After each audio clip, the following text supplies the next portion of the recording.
Rizik Syihab kembali dilaporkan ke Barreskrim Mabes Polri terkait dugaan penistaan agama.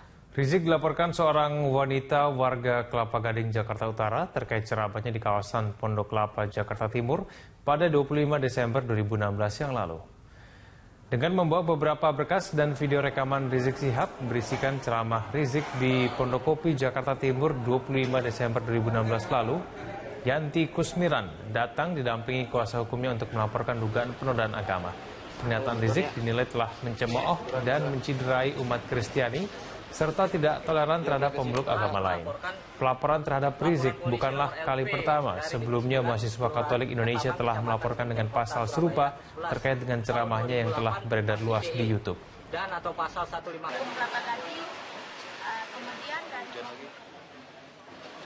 Individu ya sebagai perseorangan saya datang ke Barreskrim melaporkan saudara Rizik Syihab dengan dugaan penistaan agama. Terus terang saya sangat mencintai ya teman-teman saya, saudara-saudara saya yang muslim, tetapi saya tidak toleransi. Ya saya dilukai dengan pernyataan-pernyataan beliau yang di YouTube itu. Beliau menyatakan bahwa Tuhan Yesus itu lahir, bidannya siapa? Kan kami juga terluka. Ya justru karena itu dengan statement seperti ini akhirnya kerukunan antara umat beragama tercerai-berai. Anda menyaksikan Headline News pukul 12 waktu Indonesia Barat, saya Rike Caroline. Kepala Kepolisian Daerah Jawa Barat Irjen Pol Anton Carlian menyatakan siap dicopot jika dinilai bersalah dalam kasus penindakan keributan antara dua ormas. Pasca bentrok antara kedua ormas tersebut, muncul petisi yang meminta Kapolda Jawa Barat untuk dicopot. Pasca keributan di kawasan Mapolda Jabar dan sejumlah penyerangan di beberapa kota di Jawa Barat antara FPI dan Gerakan Masyarakat Bawah Indonesia atau GMBI, muncul petisi yang digerakkan oleh masyarakat untuk mencopot Kapolda Jawa Barat Irjen Pol Anton Carlian dari jabatannya. Warga menilai Kapolda Jawa Barat tidak bertindak objektif, terlebih setelah diketahui Kapolda Jawa Barat merupakan pembina harian dari salah satu ormas. Kapolda Jawa Barat Irjen Pol Anton Carlian mengaku siap jika dirinya harus dicopot dari jabatannya karena kasus keributan antara dua ormas. Namun dirinya meminta bukti kesalahannya dalam penindakan kerusuhan tersebut. Anton menambahkan dirinya akan menindak kedua ormas jika nantinya keduanya terbukti bersalah dalam keributan tersebut. Supaya kita tertib, kita jaga Kota Bandung, kota yang... Silahkan kalau saya dianggap salah dan saya mendapat jabatan itu adalah amanah, bukan untuk mendapat jabatan. Untuk bangsa dan negara jangankan jabatan, jiwa saya pun juga siap saya serahkan. Jadi intinya Bapak akan memproses dua kasus tersebut? Saya kesini itu bukan untuk jabatan. Nih silakan, kalau mau diambil juga sekarang silakan. Tapi tunjukkan bahwa saya salah. Tapi selama saya benar, saya akan maju terus. Ya. Kita ke informasi lain, pemirsa. Mereka yakni untuk menuntut pencopotan Kapolda Jawa Barat terkait dengan bentrok antar ormas yang terjadi di Bandung pada pekan lalu. Rekan Egit Hapsari akan melaporkan informasi selengkapnya dari Mabes Polri Jakarta. Egit, bagaimana jalannya aksi massa di sana? Lutfi, baru saja masa dari demonstran Front Pembela Islam tiba di Jalan Trunojoyo. Mereka saat ini masih melakukan long march atau berjalan kaki. Sebenarnya dari titik kumpul mereka tadi di Masjid Al-Azhar yang jaraknya 1 km dari Mabes Polri. Dan saat ini mereka sudah tiba, namun gelombang massa atau gelombang demonstran ini masih terus berdatangan. Mereka berjalan dari arah Al-Azhar atau dari arah gedung Barreskrim Lama menuju ke depan gedung Baharkam atau gedung Museum Polri, karena memang nantinya aksi demonstrasi ini akan dipusatkan di satu titik, yakni di depan Museum Polri atau di depan Baharkam Polri. Mereka ini terus berjalan kaki menuju ke sana sambil berorasi.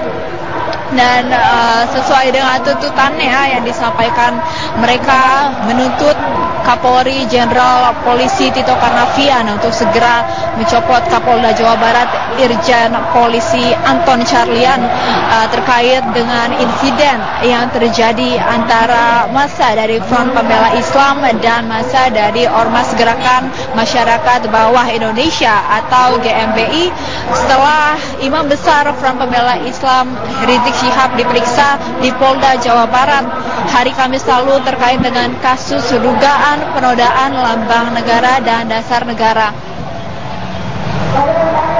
Saat ini para demonstran masih terus berjalan menuju ke Gedung Baharkam sambil berorasi dan sesuai tuntutannya mereka memang meminta Kapolri mencopot Kapolda Jawa Barat. Namun pada saat ini Kapolri Jenderal Polisi Tito Karnavian memang masih memiliki agenda lain, tepatnya di Mabes TNI Cilangkap, sehingga nanti perwakilan dari demonstran ini akan diterima oleh petinggi Mabes Polri yang lain. Dalam hal ini adalah Karopenmas Polri Brigjen Polisi Rikwanto dan Kabid Humas Polda Metro Jaya Kombes Polisi Argo Yuwono.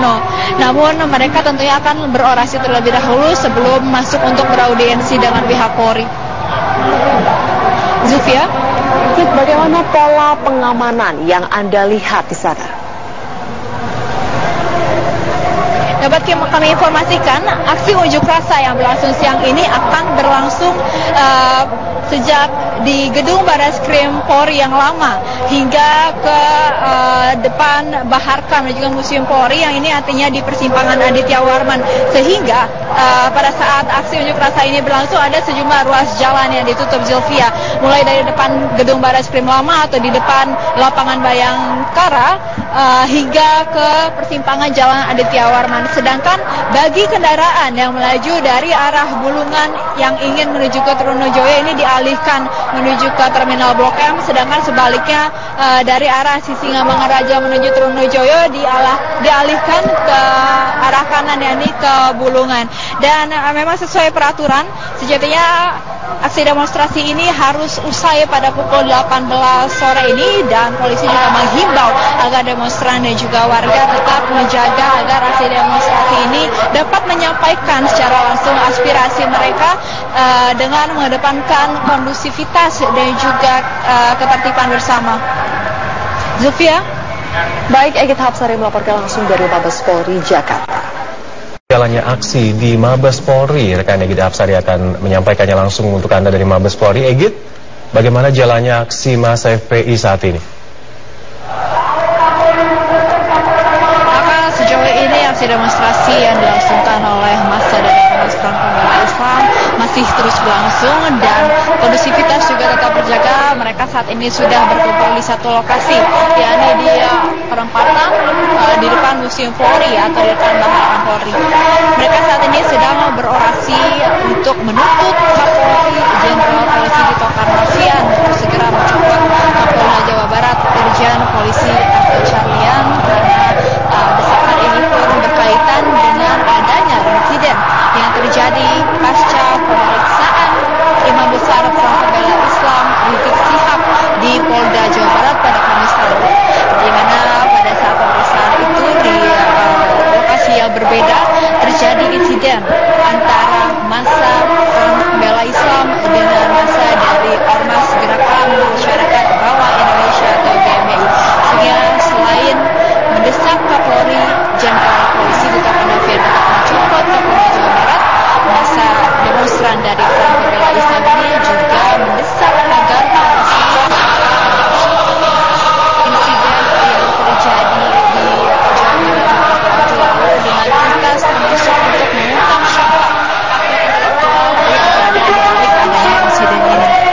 Saat ini orasi masih berlangsung dan orasi unjuk rasa ini dilakukan di ruas Jalan Trunojoyo di depan Mabes Polri, sehingga terkait dengan adanya unjuk rasa ini memang ada sejumlah ruas jalan yang mesti ditutup, yakni di depan lapangan Bayangkara hingga ke perempatan Jalan Aditya Warman atau di sisi lain Gedung Mabes Polri atau Museum Polri ini.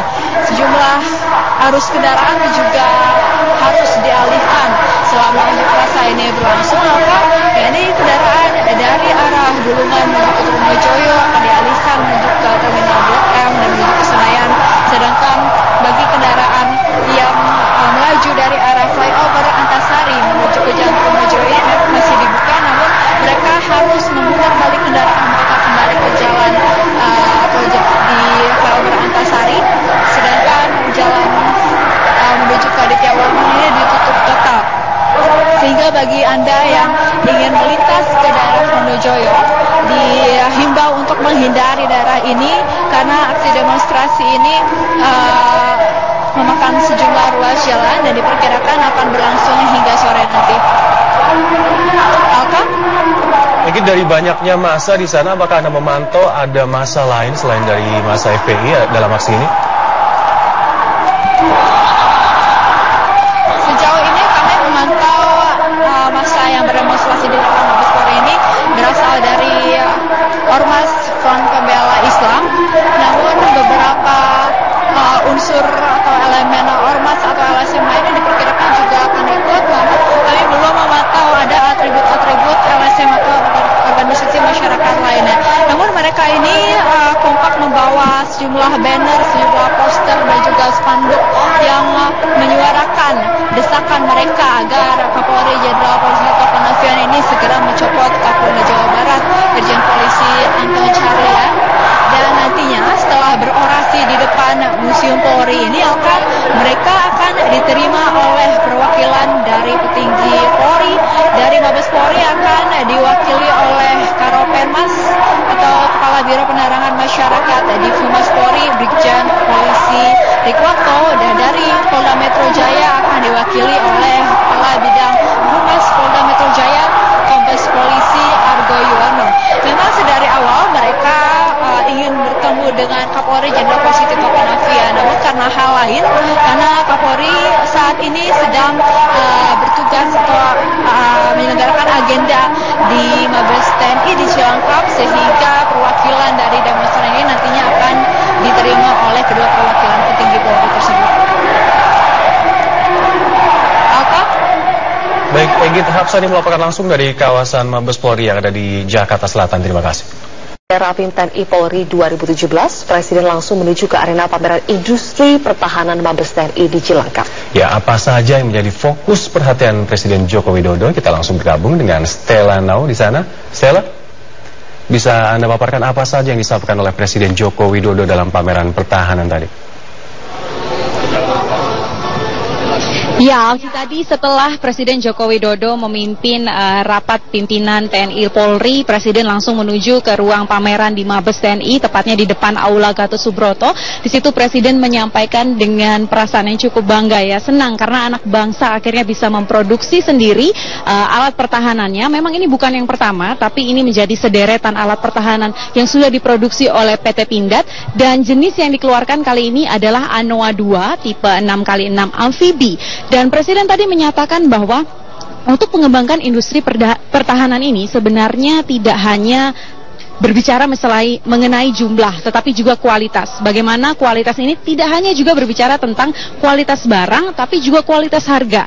Jadi ketika kita membuat berbagai macam persenjataan ataupun alat-alat tempur pertahanan yang ada di negara ini, jangan sampai barang-barang ini atau alat-alat ini hanya menjadi konsumsi di dalam negeri, atau jangan sampai hanya disalurkan kepada TNI ataupun Polri, tetapi juga bisa diekspor ke negara-negara lain. Nah, tadi kami juga menanyakan kepada Presiden Joko Widodo, apa sih prospeknya ke depan? Bagaimana Presiden melihat masa depan industri pertahanan ini? Dan tadi Presiden menekankan lagi-lagi bahwa jika kita bisa menang pada harga, jika kita bisa menjual dengan harga yang baik, dengan harga yang bagus ke negara-negara lain, misalnya saja seperti tadi kami sempat menanyakan kepada Direktur Utama PT Pindad, Abraham Mose, kemana saja sih sebenarnya negara-negara yang sudah diekspor beberapa alat-alat pertahanan kita. Salah satunya tadi Abraham menyebutkan wilayah Timur Tengah dan juga wilayah-wilayah lain di Asia Timur. Nah, ini menjadi negara-negara yang akan menjadi tujuan pertama persenjataan atau alat-alat pertahanan negara kita. Ketika digabungkan, kita sambungkan dengan pernyataan Presiden tadi, ketika industri pertahanan atau PT, hal ini akan terdengar oleh negara-negara lainnya. Dan juga kelebihan dari industri pertahanan PT Pindad ini sendiri, dan khususnya Anoa 66 ini, amfibi ini, tidak hanya di darat maupun di air, tapi juga bisa dimodifikasi sesuai dengan kondisi dari sebuah negara ataupun kondisi sebuah wilayah bangsa. Misalnya saja ketika berada atau difungsikan di Indonesia, belum tentu bisa digunakan dengan kondisi yang sama ketika dipakai misalnya di Timur Tengah ataupun di Asia Timur seperti negara-negara Jepang ataupun Cina. Ini yang kemudian ke depan akan diupayakan terus oleh pemerintah dan juga dalam hal ini BUMN PT Pindad, bagaimana nantinya Anoa 66 amfibi ini bisa digunakan di berbagai negara dan menjadi salah satu poros penghasilan negara kita di industri pertahanan. Aki. Baik, Stella Nau melaporkan langsung dari kawasan Cilangkap, Jakarta.